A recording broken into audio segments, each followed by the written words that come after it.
Lauren Hunter et sa sœur ont pris d'urgence la route vers Kenora la semaine dernière. Leur mère venait d'être admise aux soins intensifs pour une urgence médicale non liée à la COVID-19. Mais arrivées à l'hôtel, les deux femmes se sont fait refuser l'accès. We don't accept people from Wapsimung First Nation. Nous n'acceptons pas les membres des nations indépendantes de Wapsemong, leur aurait répondu la préposée à l'accueil. La communauté de quelques 2000 personnes à 95 km de Kenora est aux prises avec une éclosion de COVID-19 depuis le 10 février. C'est là où ont été répertoriés la majorité des 39 cas actifs de la région de Kenora, selon la santé publique. L'hôtel Super 8 justifie son refus d'offrir des services aux deux femmes en affirmant qu'il n'accepte pas les gens qui viennent d'un secteur en confinement.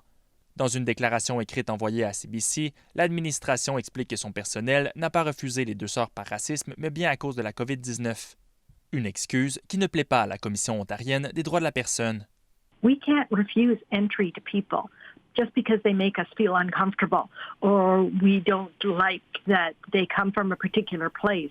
This isn't 1930s. C'est d'autant plus inquiétant considérant que dans certaines communautés du nord de l'Ontario, les magasins et les services sont limités, poursuit la commissaire en chef. Et il ne s'agirait pas du seul incident de ce genre visant des Autochtones à avoir été rapporté à Kenora. We've had a couple of stories told to us. Le Bureau de santé du Nord-Ouest signale plusieurs événements similaires, si bien que la situation a attiré l'attention du ministre des Services aux Autochtones, Mark Miller.